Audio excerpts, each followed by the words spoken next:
नमस्कार, शाम के 4:30 बज चुके हैं। आप देख रहे हैं आज तक। मैं हूं आपके साथ चित्रा त्रिपाठी। दिल्ली में छठ पर हो रही सियासत के बीच कोरोना के खतरे को नोएडा भी इसे लेकर अलर्ट हो गया है। कई जगहों पर दिल्ली की सीमा नोएडा से लगती है और वहां से लोग नोएडा स्थित अपने ऑफिस भी आते हैं। इसे देखते हुए प्रशासन को डर सता रहा है कि कहीं कोरोना संक्रमण की रफ्तार नोएडा में भी तेज ना हो जाए, लिहाजा उसे रोकने की पहल अब तेज हो चली है।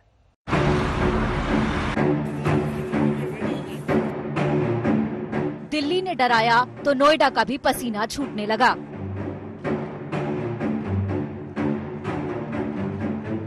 कोरोना के लगातार बढ़ते मामलों से खुद को बेअसर रखने के लिए नोएडा प्रशासन मुस्तैद हो गया है।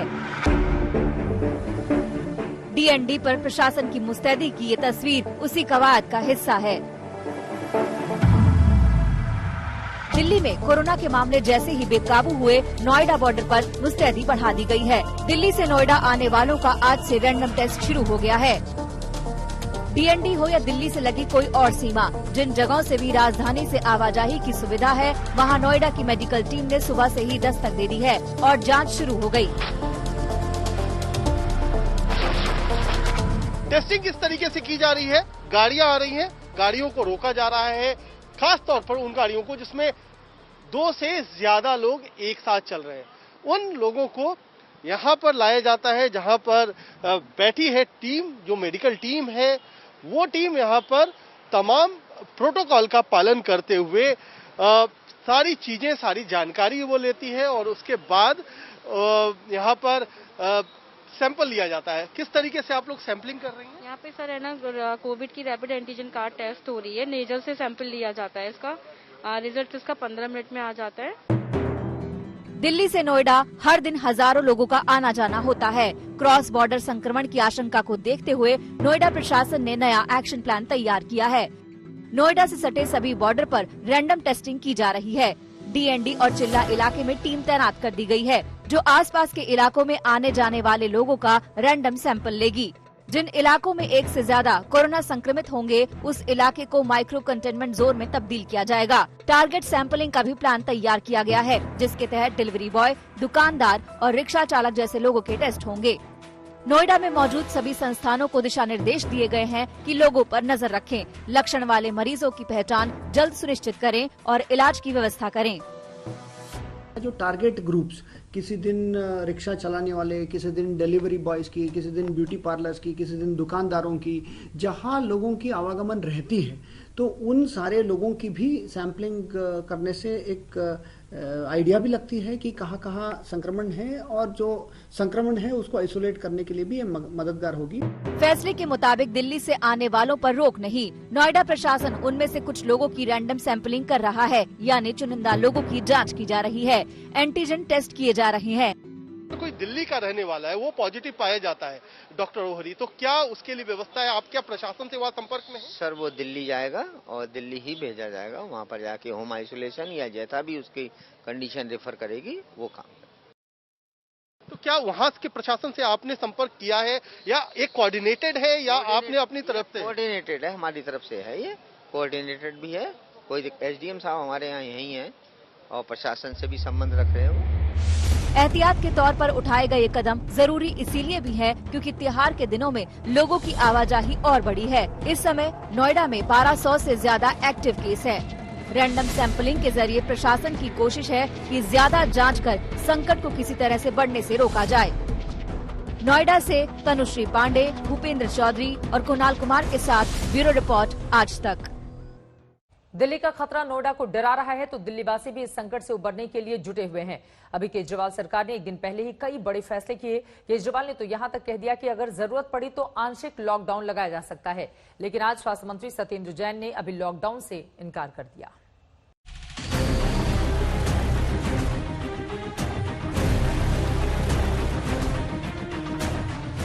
दिल्ली में कोरोना का विस्फोट बेकाबू है। आंकड़ों ने रफ्तार पकड़ ली है, मौत के मामले भी कम नहीं हो रहे। इसका नतीजा दहशत और मुश्किलों के दौर के रूप में दिख रहा है। दिल्ली में 15 और 16 नवंबर को जो आंकड़े आए वो थोड़ी राहत देने वाले थे, लेकिन एक दिन पहले जो आंकड़े जारी हुए उससे साफ हो गया कि कोरोना के खिलाफ दिल्ली को अभी लंबी लड़ाई लड़नी है। कल दिल्ली में 24 घंटे में 6,396 केस सामने आए। वहीं लगातार दूसरे दिन 24 घंटे में 99 लोगों ने जान गंवाई। इसके साथ ही संक्रमितों का कुल आंकड़ा 4,95,598 हो गया। मरने वालों की कुल संख्या 7,812 तक पहुंच गई। नवंबर की शुरुआत से ही दिल्ली के सामने जो बड़ा संकट है, उसे लेकर मुख्यमंत्री केजरीवाल ने मंगलवार को कई अहम फैसले किए। तय कर लिया कि अब शादी समारोह में 200 नहीं बल्कि सिर्फ 50 लोग ही शामिल हो सकेंगे। मास्क और सोशल डिस्टेंसिंग को लेकर भी चेताया। साथ ही भीड़ वाले मार्केट की हालत पर भी चिंता जताई और कह दिया कि जरूरत पड़ी तो आंशिक लॉकडाउन लगाया जाएगा। एरिया एक तरह से लोकल कोरोना हॉटस्पॉट बन सकता है, तो उस वहां पे बाजार को कुछ दिनों के लिए एहतियात के तौर पे बंद करने की इजाजत दिल्ली सरकार को दी जाए। ऐसा प्रस्ताव अभी केंद्र सरकार को भेजा जा रहा है। लेकिन अभी 24 घंटे ही बीते थे कि केजरीवाल के स्वास्थ्य मंत्री सत्येंद्र जैन ने लॉकडाउन के फॉर्मूले को सिरे से खारिज कर दिया।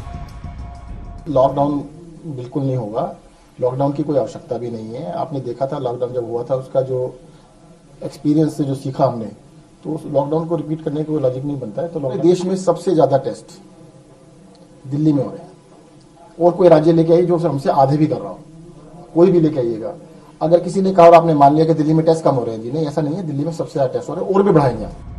डिप्टी सीएम मनीष सिसोदिया भी मान रहे हैं कि लॉकडाउन कोरोना से निपटने का ब्रह्मास्त्र नहीं है। वो कह रहे हैं कि मेडिकल मैनेजमेंट बेहद जरूरी है। लॉकडाउन कोई सॉल्यूशन नहीं है कोरोना से लड़ने में। कोरोना से अगर ठीक से लड़ना है तो सॉल्यूशन है बेटर हॉस्पिटल मैनेजमेंट। अपने हॉस्पिटल्स को ठीक से मैनेज करना, अपने मेडिकल सिस्टम्स को ठीक से मैनेज करना, ये कोरोना से लड़ने में मददगार साबित होता है। और दिल्ली सरकार ने अपने पूरे मेडिकल सिस्टम को बहुत अच्छे से मैनेज किया है और आगे के लिए भी कर रखा है। कोरोना संक्रमण के बढ़ते मामलों की वजह से दिल्ली का दम फूल रहा है, तो केंद्र सरकार भी मदद के लिए आगे आई है। गृह मंत्री अमित शाह से 750 आईसीयू का भरोसा मिल चुका है, लेकिन इस मामले को लेकर बीजेपी ने केजरीवाल पर हमला भी तेज कर दिया है। बीजेपी कह रही है कि दिल्ली में कोरोना पास हुआ तो केजरीवाल फेल हो गए। वहीं पार्टी सांसद गौतम गंभीर कह रहे हैं कि जब मुसीबत बढ़ती है तो केजरीवाल को गृह मंत्री अमित शाह याद आते हैं। केंद्र सरकार का मैं खास तौर से शुक्रिया अदा करता हूं कि इस कठिन परिस्थिति में केंद्र सरकार ने दिल्ली वालों की मदद की है।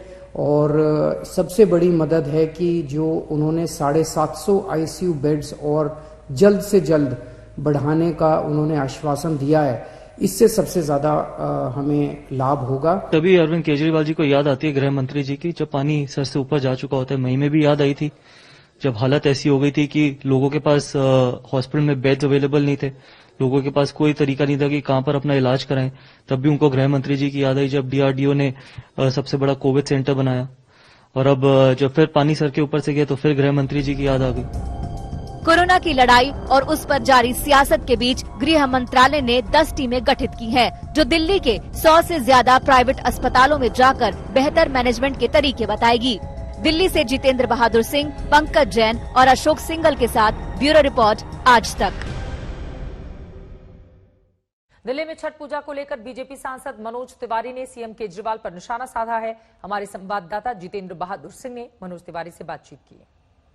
छठ को लेकर के जो गाइडलाइन जारी की गई है उसको लेकर के आपने सवाल किया। हाँ, मेरे ऑफिस से ट्वीट है, तो देखिए मैं आपको एक ट्वीट दिखाना, अगर हमारे ट्वीट को आप ध्यान से पढ़ें तो हमारे ट्वीट में अरविंद केजरीवाल जी का एक ऑर्डर है। Delhi chief minister Arvind Kejriwal on Wednesday issues direction to allow restaurants to operate 24/7। Arvind Kejriwal ji, मैं बड़ी विनम्रता से पूछना चाहता हूं कि आप रेस्टोरेंट को 24 घंटा खोलकर चलाने की, शराब परोसने की, सब कुछ ओपन करने की ऑर्डर दे रहे हो और छठ माह के पर्व को ही बैन कर दे रहे हो। विद सेफ्टी नॉर्म्स छठ भी हो सकती है ना भैया। आप भीड़ मत जाने दो, आप संख्या निश्चित करो। एक छठ व्रती के साथ 5 से ज्यादा लोग नहीं जाएंगे। एक जगह 100 से ज्यादा लोग इकट्ठा नहीं होंगे, होंगे सोशल डिस्टेंसिंग में होंगे, जो भी होंगे वो। तो छठ माँ का त्योहार हो गया, आपके साप्ताहिक बाजार खुले हैं, आप स्वयं अभी वेडनेसडे को सारे रेस्टोरेंट 24/7 खोलने की अनुमति दे रहे हो और छठ को बैन कर दे रहे हो, बोल रहे हो छत पे छठ करो। अरे भैया, छठ घाटों को स्वच्छ करके छठ होता है, जल के किनारे छठ होता है, छत पे छठ नहीं होता है। तो ऐसे में खुद अरविंद केजरीवाल जी दिवाली मनाने के लिए कितनी भीड़ के साथ अक्षरधाम मंदिर में टीवी पर लाइव कराए। क्या ये डबल स्टैंडर्ड है? मनोज तिवारी के बयान पर आम आदमी पार्टी के राज्यसभा सांसद संजय सिंह ने पलटवार किया है। हमारे संवाददाता कुमार कुणाल ने संजय सिंह से की है बात। बीजेपी के नेता और लोकसभा सांसद पूर्व अध्यक्ष मनोज तिवारी जी ने दिल्ली के मुख्यमंत्री को लेकर के एक आपत्तिजनक टिप्पणी की है। किस तरीके से छठ पर जो पूरी राजनीति हो रही है उसको देखते हैं। देखिए, मनोज तिवारी जी एक ओछी और घटिया राजनीति कर रहे हैं। छठ पूजा के आयोजन को लोगों के जीवन को ध्यान में रखते हुए कई राज्य सरकारों ने प्रतिबंधित किया। हरियाणा ने, गुजरात ने, बिहार ने अपने तरीके से प्रतिबंध लगाया, यूपी ने लगाया।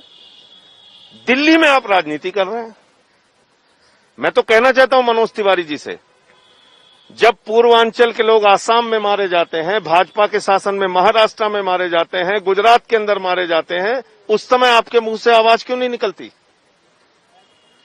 आप सत्ता के एक अंग बनके उस समय उनके अत्याचार और जुर्म के साथ खड़े रहते हैं। पूर्वांचलियों की हत्या तक की गई गुजरात के अंदर, एक शब्द नहीं बोला मनोज तिवारी ने। और आज छठ पूजा के नाम पे ओछी राजनीति कर रहे हैं आप। मुझे आप एक चीज बताइए, जिस चीज में परमिशन अमित शाह को देनी है उसके लिए केजरीवाल कैसे दोषी हैं? अमित शाह जी से आप परमिशन लेके आइए, हम भी बात करेंगे मुख्यमंत्री जी से। तो आपको लगता है कि जो केंद्र की गाइडलाइन थी उसके मुताबिक दिल्ली सरकार ने अपना फैसला लिया है, इसमें कोई राजनीति नहीं है? आप मुझे बता दीजिए कि कब केंद्र की गाइडलाइन से अलग जाके हमने फैसला लिया है। एक उदाहरण आप दे दीजिए मुझे।